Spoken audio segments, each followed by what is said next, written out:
Hi everyone, my name is Zhihui. I'm very glad to introduce our work, Hermes, Decentralized Dynamic Spectrum Access System for Massive Devices Deployment in 5G. This is a joint work with my lab mates, collaborators, and advisor from Duke University, ETH Zurich, and Tsinghua University. For today's presentation, first I will introduce background and how our work is motivated. Then I will illustrate our work Hermes framework design. After that, I will present evaluation results of Hermes. Finally, I will conclude Hermes briefly. Now, let's get it started. Recently, 5G technology has been gradually realized in our daily life. One of the most great benefits 5G brings is the hybrid spectrums, which contains not only the microwave band but also the millimeter wave band. This means that there are much more available spectrums to be exploited next. Meanwhile, Internet of Things, or IoT, has also been developing nowadays. Thriving numbers of ubiquitous IoT devices has emerged and facilitated our life. With an increase of available spectrum and IoT devices, we are supposed to develop a more efficient and fair spectrum allocation management. The traditional spectrum management, or SM, refers to the base station schedules the spectrum to multiple user equipment, or UEs. This is a centralized method where a central processor collects all the sensor data from UEs and schedules how to locate the limited spectrum to UEs. Such a centralized method makes UEs work cooperatively without collisions. However, it requires all the sensor data from UEs and leads to privacy issues. In addition, with the increased number of UEs, the latency of SM becomes unignorable. Hence, dynamic spectrum access emerges. Dynamic spectrum access, or DSA, refers to the multiple UEs actively share the spectrum coordinately. Compared to SM, DSA is a decentralized mechanism where UEs should cooperate with each other and make their own decisions. Proportional fair is a typical SM method that takes fairness issue into account. As an SM method, PF is centralized and cannot deal with massive device deployment. As for DSA, DQSA is a state-of-the-art decentralized work based on multi-agent reinforcement learning. As a simple beginning, it suffers serious collision and unfairness issues when there are too many UEs. And what is next? We need a centralized method which can not only reduce collisions but also improve fairness. Now, I will illustrate how Hermes framework is designed to address these requirements. Hermes contains two components: improved multi-agent reinforcement learning, or IML, and shuffle mechanism. IML is to reduce collisions.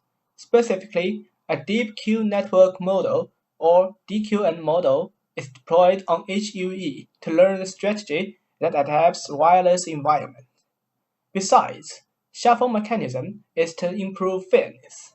This mechanism enables UEs to exchange their local DQN model periodically. The combination of IML and shuffle mechanism is promising. However, it brings three design challenges. During the training process in IML, UEs train their models independently. What's worse, UEs are always greedy that they tend to request channels all the time. This leads to serious collisions. Hence, it is challenging how to reduce collisions. Let's check a toy example where there are two UEs share one channel. The rewarding existing marrow is whether it successfully occupies the channel. In this example, Alice can get reward 1, only in the case she requests channel and Bob stays silent. However, epsilon greedy policy makes things worse. In reinforcement learning, epsilon gradient policy means the UEs always has little probability, say 10%, to do a random action instead of what the DQN model suggests. This means that in the case where Alice and Bob both request a channel, they have small chance that they can successfully occupy it when the other take random action. Thus, the Nash equilibrium, painted as a gray block, lays there and collision occurs. In Hermes, we change reward function. Specifically, when a collision occurs, we set the reward for collided UEs as negative. In this situation, the Nash equilibrium moves to the case where only one UE requests channel and the other UE stays silent. As a result, the collisions are significantly reduced. Besides the collision issue, IMARROW still cannot directly used in Hermes. The shuffle mechanism requires the UEs to exchange their models, where considerable communication overhead is introduced. Thus, how to reduce communication overhead in IMARROW becomes another challenge. We make IMARROW portable in two aspects. First, we simplified the neural network in TQN. We only use two fully connected layers with ReLU and sigmoid as activation functions. This architecture is extremely portable but still can protect UE sensory data and outputs good results. In addition, we modify IMARROW training pipelines. We let UEs can only upload the DQN model right after one training epoch ends. At this moment, the Q network and the target Q network are duplicated, and only one of them should be uploaded. Besides, the replay buffer that stores previous training experience is not uploaded, and is reset when new model arrives. Now that we have designed the complete IMARROW, and let's focus on the shuffle mechanism. In shuffle mechanism, only models are shared, while sensory data of UEs is not. With only models, it is challenging to deduce each UE's potential preference to each model. How to evaluate these models? In shuffle mechanism, we evaluate model by two metrics. First, we try to minimize a model distance. Model distance refers to the discrepancy between a new model and the model the UE previously possesses. Minimizing model distance enables a UE can adapt a new model more quickly. Second, we maximize the model last appearance. Model last appearance means how long from the last allocation of a model to the UE. Maximizing this increases model mobility over UEs. After evaluating the models, we also propose a model UE matching algorithm. This algorithm can avoid extreme matching between models and UEs, which further increases fairness. Now, let's have a look at the evaluation results of Hermes. Here are my evaluation setups. We refer to MATLAB 5G toolbox to build our own 5G environment. In our own 5G environment, we divide spectrum into resource block groups, or RBGs. As a minimum unit in frequency, each of which has 2.4 MHz. In time domain, we use frame as a minimum unit and each frame lasts for 0.1 second. In our evaluation, we mainly use three metrics: channel utilization efficiency, average throughput, and Jane's fairness index. Channel utilization efficiency is the proportion of used RBGs over all available RBGs. Unused RBG can cause by collision, where more than one UE requested, and by idle RBG, where no UE requested. Average throughput is the average data rate over UEs. Note that different UEs have different data rate in different RBGs. Jane's fairness index is a fairness metric ranging from 1 over the number of UEn to 1. This metric is not influenced by the absolute value of data rate. We consider two baselines. Proportional fair, or PF, is a traditional centralized SM method, and DQSA, is a state-of-the-art decentralized DSA method based on Merrill. We first evaluate Hermes performance under a relatively simple setting where there are 10 UEs sharing 3 RBGs. Here all the UEs are distributed with the same distance away from the base station. We simulate for 100 frames and models are shuffled every 5 frames. This shuffling mode means all the UEs participate in the same shuffle. Here are our simulation results. Mapper channel selection and throughput. In the mapper channel selection, we paint 3 RBGs as 3 colors, black, red, and yellow, and white means the UE stays silent. We can find that each UE almost have equal chance to access each RBGs. Besides the color blocks, there are several color stripes because of the epsilon greedy policy. As for the map of throughput, the patterns are similar to that in the map of channel selection, except at the beginning where collisions occur more frequently and throughputs are generally low. Then, we evaluate Hermes performance under a relatively complex setting.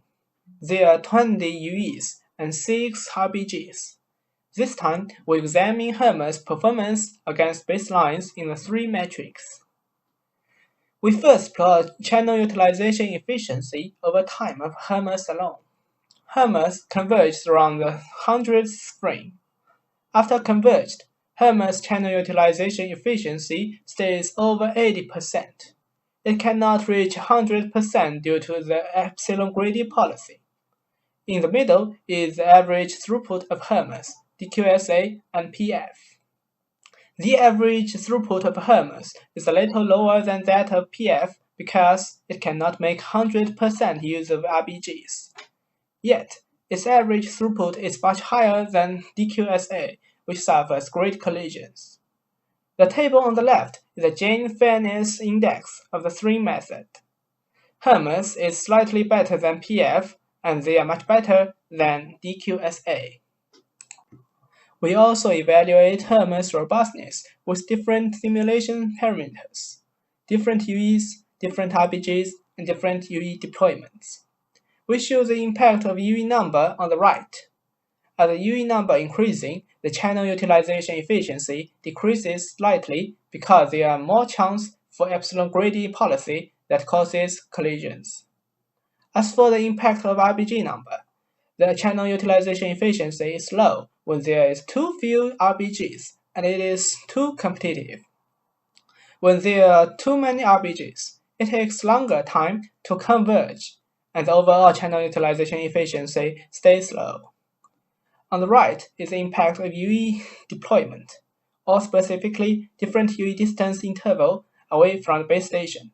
For example, interval 50 meters means that the neighboring UEs are 50 meters away from each other. In this figure, we can find that this does not significantly influence channel utilization efficiency. As for fairness issue, Hermes always achieve high Jane's fairness index. Finally, we demonstrate Hermes in a dynamic environment simulation. In this simulation, UE number and RBG number change over time.